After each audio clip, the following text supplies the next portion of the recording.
Orientalism is a constant process in which a country sees itself somewhere in the middle, between a self-imposed racial perspective that they are inferior to another. So, for example, if we look at my part of the world, the Balkans, a Serb or a Croat or a Bosnian, they will say, you know, a racist one, obviously, they will say, I am not as advanced as these Western civilized Germans, Frenchmen, and British, because, wait, let me just switch this.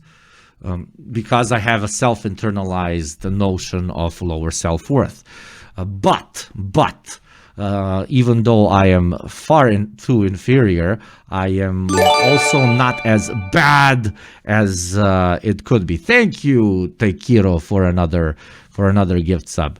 But at least I am not as bad as, and usually they point to the East, or they point to minorities inside of their own country. Anti-Roma, thank you, Kokos Mode, for the sub. Anti-Roma racism, for example, in my part of the world very often comes from this. People tend to say, you know, our countries are fucked up because we're barbarians, unlike the developed, beautiful West, but at least we're not like the Roma. Look at how they live. Thank you, Mike Bishop, for the sub. It's kind of an offshoring of both internalized racism, meaning racism you direct at yourself, but also a way to tell yourself that while you are inferior, you're not as inferior as those weird people to the East, and very often people that don't look like you, etc., etc. It's a very fucked up thing that both hurts you in a way as a racist, but also exports it to a far greater level towards other states, other ethnicities that you perceive as a bit weirder than even yourself. Okay, and there is no better video to conversate about this through than a classic, an eternal classic from my brother from another mother. Imagine. From the talking head himself, from my man Hakim-chan, okay? The floating head boy. Is Disney's Aladdin racist? Tudum, tudum. Tudum, tudum. Maybe many of you have watched this back in the day, but now we're gonna watch it again, baby. Please do check out Hakim's channel. Thank you, Blue3742, for the Prime. Hakim-chan in the chat, baby. Oh, very good. Okay, let me zoom into this a bit, so it's more visible because of his beautiful visuals. I want to do that to you with the fucking people over from Fox. Let us watch and talk about Orientalism. Okie dokie? Okie dokie. If you will, a Disney movie set in 17th century Madrid, Spain. The title appears and the opening song starts. The lyrics, being performed by a Swiss yodeling master, sings out, European days. The scene pans over. Strangely, Madrid is portrayed as a winter paradise, rather than the hotter climate that it normally is. In this whimsical tale, you'll have an Irish folk tale of the 11th century being depicted. The main heroes are two Russians, both scantily clad in traditional 15th century German clothing, despite both being Russian and being set in Spain, and despite the extreme cold being depicted. The woman's clothing is completely dysfunctional and purely sexualized, again, despite the cold and cultural inaccuracy. Outside the sea of snow and ice, again, in Madrid for some reason, you see the beautiful buildings of Madrid, all of which are loosely Balkan in design, but have stereotypical Spanish colors in a bad attempt to make it more Balkan mentioned. authentic. Despite the strange setting, they're all speaking modern French. Despite them speaking modern French, however, any mention of food is made in English solely, rather than the French being used throughout the whole movie. J'ai vraiment apprécié ce hamburger, triple deep fried cheese and bacon hamburger. Incroyable.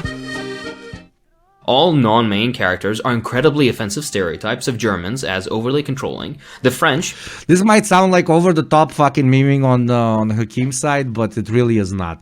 50% of all like big-budget cringe Hollywood movies set anywhere abroad pretty much look like this. And you always have the similar stereotypes. In Eastern Europe, it's just big, hairy, ugly men beating the shit out of their wives, and an American comes and he works works for the CIA, and the CIA is good, and he saves the woman, and everybody is happy. I think that movie is called Red Sparrow, and it made a lot of money. If we go over to the Middle East, it is depicted as there are these good Middle Easterners which are weak and very submissive to good America who come save, and there are the bad ones who shoot at our soldiers. Who what the fuck are they doing here? Everything in South America is, they do their dances, but then they do a lot of cocaine and they do chainsaw massacres, etc., etc. Then you go to India and everything is dirty and fucked up, and you put a little yellow tint, just like in Mexico they put the gray tint. No, not the gray tint. The gray tint is Eastern Europe. They put the brown tint, etc. It's Orientalism is a fun thing, not a very fun thing to talk about because it's super fucked up. But applied to cinema, it's even more in your face, and it's sometimes pretty funny. And I completely understand how, for example, a Caucasoid American would not really notice this, and I wouldn't ever fucking blame them for not noticing that, because that's not where they come from. That's why they sit down and they watch a video or read a book from people from different parts of the world, and understand that those parts of the world are not just brown tints that we put on top of shit shot in an enclosed space over in the good old Californian hills. So yeah, or better yet, you actually travel and you actually see those places, but understand how that is economically not really feasible for quite a lot of you. Being overly effeminate and weak, the English having rotten teeth, and no depiction of Spanish culture because the creators simply forgot.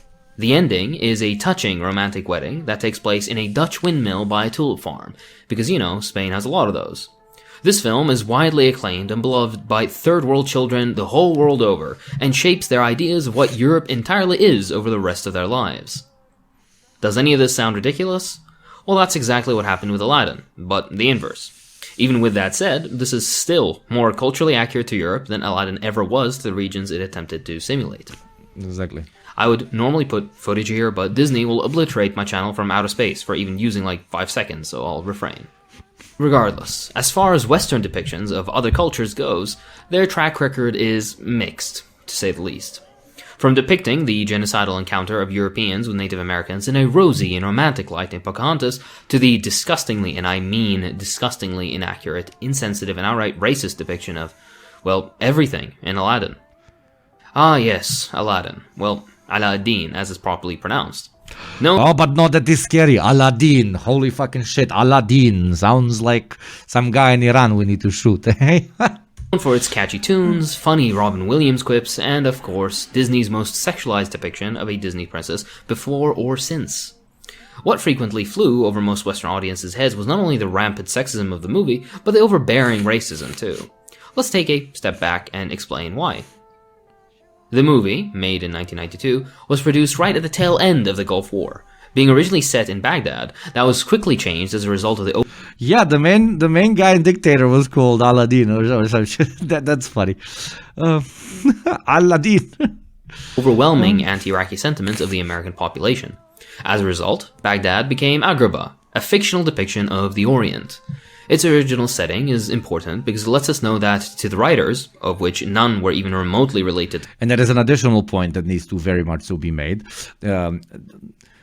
Peoples that are Orientalized are always grouped together. So there's no Polak, there's no Czech, there's no Macedonian. It's just the crazy alcoholic barbaric Slavic hordes. There's no Iraqi, there's no Iranian, there's no Syrian. It's just the Middle Eastern concoction. There are no vastly diverse different Central Asian states. They are just Kazakhstan, Borat, very funny man, you know? It would take far too much for a decent writer to actually develop an understanding of the populations that they are trying to depict individually, so we just all call them the same. I mean, when was the last fucking movie that you watched that was set, that was written by Westerners, that was set in Africa, where it wasn't just set in some fictionally written African state that is just supposed to completely monogenize or unogenize or whatever English term it is for that type of shit. A continent that is literally the most diverse continent on planet Earth.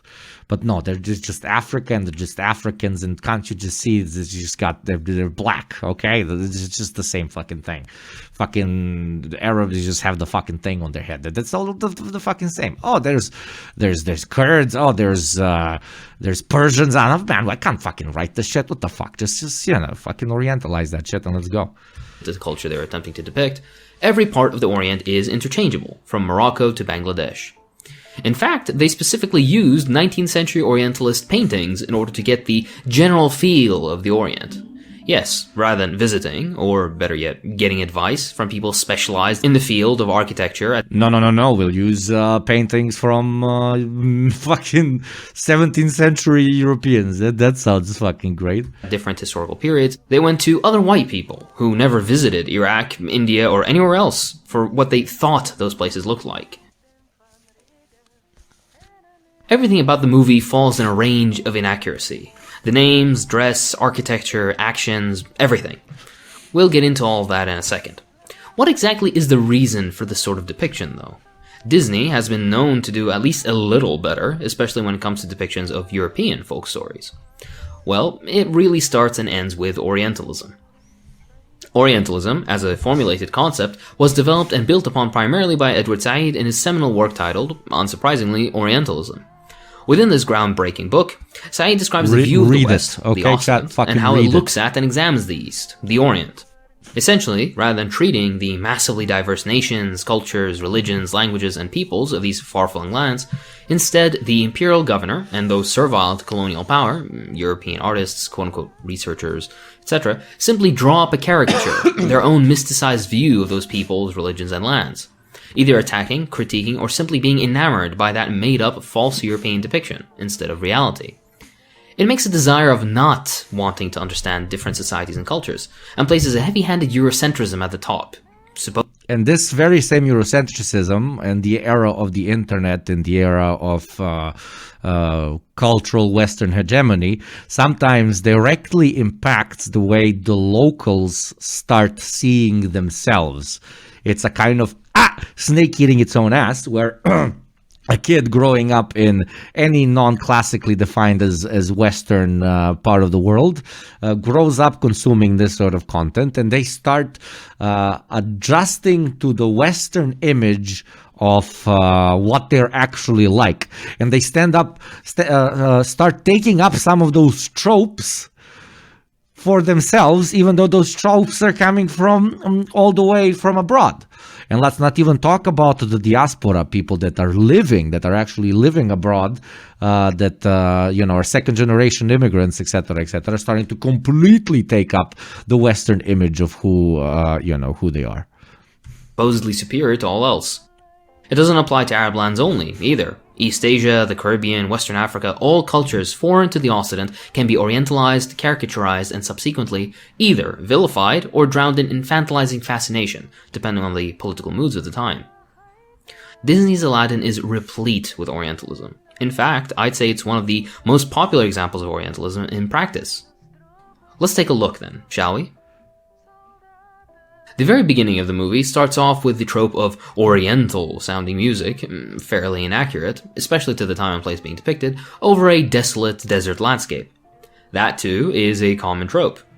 The communities being depicted are urban, meaning around cities. Across West Asia and North Africa, and especially in Iraq, where this was originally set, cities are built on the coast, or at rivers with lush greenery allowing for agricultural development and water sources. The things that allow cities to develop in the first place.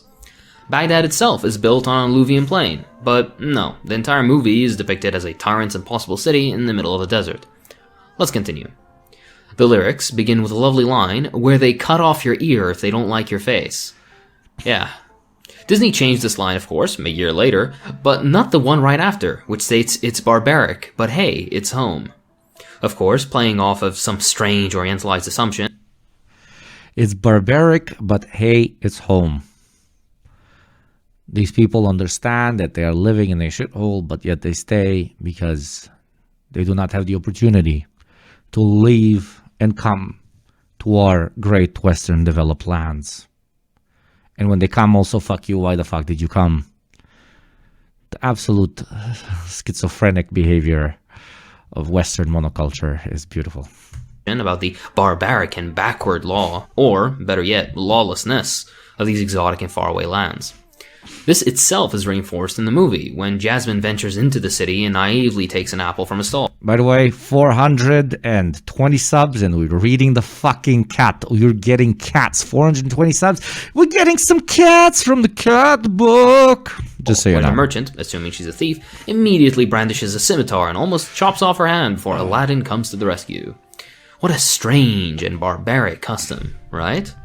Well, no. These were things courts handled. There was no vigilante justice. Courts were a very important part of Islamic civilization, and they kept records of everything. Hell, there's even a legal divorce record from the 12th century in Baghdad, where a woman's stated reason for wanting a divorce was that her husband's member was too large. If you're wondering, she was granted the divorce. Anyways, for stealing, a series of over 50 conditions need to be met before... That's a really smart way of getting a divorce, though, isn't it?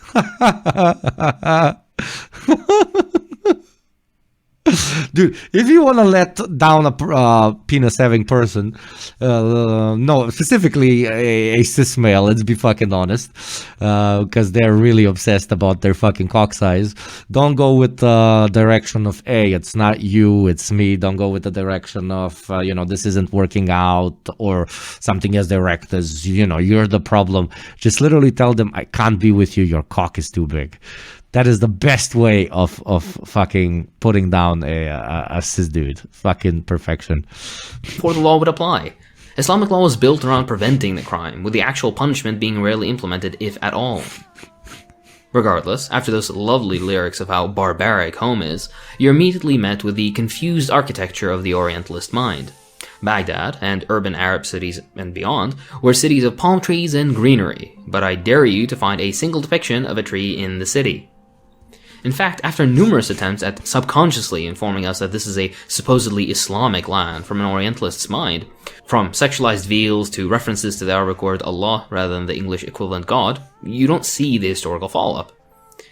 Every single Islamic polity in history put a huge emphasis on the development and maintenance of gardens. Even whole books have been written on it. But no, to the Orientalist, the Orient is a land of contradiction. Vibrant cities in the middle of the desert, with sensual maidens and seductive sights that are somehow both lewd and repressive, and brutish men who are both effeminate and weak but also must be prevented from entering the Occident's land in fear of outperforming the civilized European man in the masculine faculties, both with his own Oriental women, as well as with the Occidental jewel, the civilized European woman.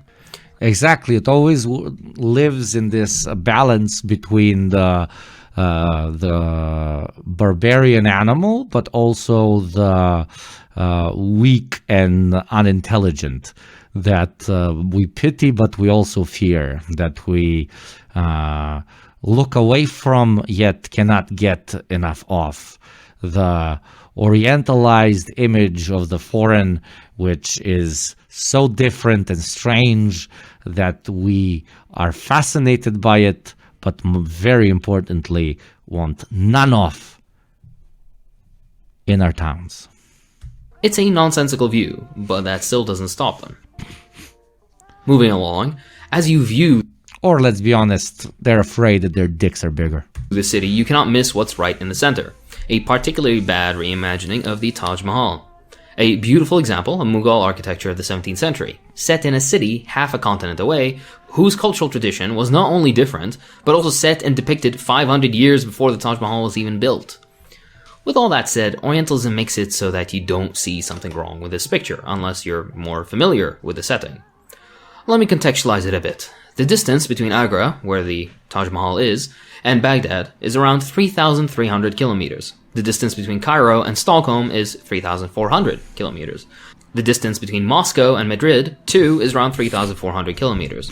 Now, imagine the Cairo Citadel in central Stockholm, or St. Basil's Cathedral in downtown Madrid. You see how Exactly. Beautiful point by my brother Hakim, and exactly what we were talking about before. It needs to be a monoculture. It needs to be the same fucking thing, because understanding that it's complex and as diverse as our Western places, if not more, is scary, because that implies that they have a the power of civilization building. That implies that if given enough time, they might become as advanced as us. And accepting this for us immediately, goes completely against our idea of superiority. how silly that looks? Yeah, this isn't even the beginning. Aside from the grossly inaccurate architecture, you immediately notice all non-main quote-unquote good characters have very specific features, you could say. Be they comedic, slimy, evil, or just plain stupid, they all have caricatured facial features with obnoxiously large noses, scraggly beards, darker skin, and with fully unpleasant accented English, none of which are Arab accents, by the way. This is what an Arab accent sounds like. We reached this agreement through a civilized, constructive, balanced dialogue with the Secretary General of the United Nations. And the implementation of this agreement is in the best interest of Iraq. Compare this with our heroes, who are European in facial features, fully native in American English, and of standard non-brutish or monstrous figures. These things always reminded me of anti-Semitic depictions of Jews, and placing them side by side does reaffirm that view. It's not to say that it was intentional, but it betrays that in the Orientalist's mind, inaccurate and stereotyped depictions of Arabs, Persians, Turks, Indians, etc. are embraced and depicted, rather than shunned and removed as with the Jews. The irony being that, the way they used to depict Jews, they now depict Arabs. European anti-Semitism never left, it just shifted to another member of the Semitic family. Continuing on, you see strange clothing that just doesn't make sense. First of all, the eras and cultures represented are all over the place. Aladdin wears Turkish pants, regularly worn by women of the 17th century. Numerous traders wear Sikh turbans, which makes no sense, as Iraq never had a Sikh presence. And the setting that can be inferred from the movie was before Sikhism was even founded as a religion. Some wear a Turkish fez. But no, weird hat equal foreign land, you know? Common to the 19th and 20th centuries, including Aladdin himself, and this is all completely ignoring Jasmine's horrible choice of clothing. This overly sexualized depiction is nothing more than the usual Orientalist trope of the exotic, extremely sensual and seductive mistresses of the East. It looks like a Halloween costume, for God's sake. You see, the Orient is a place of contradiction, both endlessly sexual and debaucherous, but also extremely sexually repressive. Look at our clothing. Exactly. There's no way this makes sense to the modern Western audience. As it shouldn't, because it's based off of the Orientalist view of the enigmatic East. But more importantly, it makes absolutely no sense to the people that inhabit those lands, both present and past. I had an issue with this ever since I was a kid. They're all showing too much skin. This isn't a prudish argument. If they truly were in the desert climate that is depicted, it would make absolutely no sense to be so uncovered, from Jasmine to Aladdin to the guards. Even Orientalist paintings get this right sometimes, as evidenced here. People in hot, dry climates wear loose-fitting, flowing clothes that allows air to circulate, keeping you cool. Not only is it sexist in its sensual Orient look, but it just looks stupid. They die of heat stroke. Moving on from this, the names barely make any sense. Aladdin works fine, let's ignore the horrible mispronunciation. It's like calling someone named Michael Michael, but whatever, at least an attempt was made. Jasmine is supposed to be Yasmin, but again, whatever, we let it slide. Gazim, the goon from the beginning of the movie, not only isn't Arabic, it isn't even a real name. Supposedly, it was inspired by the name Qasim, but why not just use the name Qasim then? I guess sounding more Arab was required, which it doesn't, incidentally. Raja is a Hindu name. Abu makes absolutely no sense. This has infuriated me since forever. Ignoring the mispronunciation, in Arabic we can use Abu, meaning the father of, add to something else to make a nickname. For example, Abu Huraira means the father of a kitten, for someone especially fond of cats, for example. Of course, it can be used as a kunya, technonym, as well, but that's not the usage they're going for, obviously. Abu, on its own, not only To apply to my part of the world, everybody's an Ivan, a Yuri. Like, what fucking Yuri in Slovenia, bro? Like, makes no sense. Imagine a movie about the States made by a non-American and everybody's just called Bob. But also just sounds stupid. Combine this with random usage of Arabic and even Turkish words, like Effendi, a status marking name similar to Sir in English, and random substitutions of the words God for the Arabic word Allah, which means the exact same thing, and you end up with a caricature of a language as well, instead of an attempt at a faithful depiction. Interesting to note that this doesn't happen in any other Disney movie. Also, it sounds really, really stupid. I haven't even touched on the heavily stereotyped depictions of the Vizier, which parallels both scheming Arab and scheming Jew archetypes, popular in Orientalist media. Which are completely and utterly a lie. There is the fucked up stereotype of a scheming Jew or Arab should be put in the ground and shot. But some stereotypes are true, such as the stereotype that Twitch streamers always find different ways to beg for money. And today, my way is telling you that an ad will start in 3 minutes and 20 seconds. And if you want to see a ad-free experience, get a bunch of emotes and support this Twitch streamer, then consider subscribing. Thank you very much. If we hit 420, I'm going to give you an additional thing. If we get 420, we're going to look at some fucking cats from that little box, okay? Yes, I use racism to farm subs. This is the level I reached. Thank you, Master Kenshi, for the 5 gifted subs. The character's two-dimensionality, however, has more to do with bad writing on Disney's part than anything else, really. Aladdin has no character development until the very end. Jasmine is a caricature of what a woman is, easily falling for the let me show you the world nonsense, which somehow convinces the supposedly headstrong female lead to want to marry despite being so adamantly against the whole idea in the first place. This, coupled with a fundamental misunderstanding and mischaracterization of the cultures, social and legal systems, people, and everything else being presented, or better yet misrepresented, makes for a thoroughly racist and unpleasant time. The worst part, it's an entertaining enough movie, at least for children. The issue is that those kids don't understand the fundamental issues with the film, and many have grown into adults with the same cartoonish idea of everything to do with Arabs. I've worked with people who came to my country having no idea we had trees, and unironically thought we rode camels to and from school. This was an adult, supposedly educated medical professional. Sure, the movie may not be blatant song. I lived with like a Mongolian for a year. 60% of all Western people, and fuck that, no, even Asians and Arabs and Slavs that he met, what would they ask? Chat, you're allowed to do a bit of racism guessing. What was the first thing that they would ask the Mongolian guy when they would meet him? Let's see how the deep racism lore, how much do you know it? Mongolians. Exactly, and we got it immediately. Snappy Turtle 89. Thank God it's not Snappy Turtle 88. Do you ride horses? The amount of times I've sat in a room with this dude getting asked if they still ride horses to work is absolutely impressive. Like, I didn't even know this niche racism with Mongolians riding horses. What the fuck? But apparently everybody around me did. It was very strange. It was very strange. With the South, I sure do love slavery racism, but that might not actually be better. Do you eat horse meat? That happens from time to time, but he would answer yes. So, yeah. Motherfucker cooked horse meat in our fucking dorm room, man. Better. Aladdin's racism is far more insidious, pervasive, and most importantly, unquestioned. That's what makes it so problematic.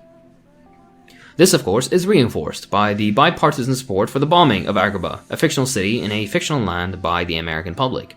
If this doesn't change your mind about how problematic Orientalism is, well then I guess there's still more work to do. And that's all for this time. I could have done more with this, like relating it to the original folk story, but honestly that wouldn't have done much for the video. Don't expect more of this, there are enough YouTube leftists doing culture critiques. And no, don't ask me to do one of these for the remake, because I swear to God, I will hang myself if I'm forced to watch that trash again. If you have not, I do not understand how you have not. Go and subscribe to Hakim. We do not do content stealing up in this motherfucker.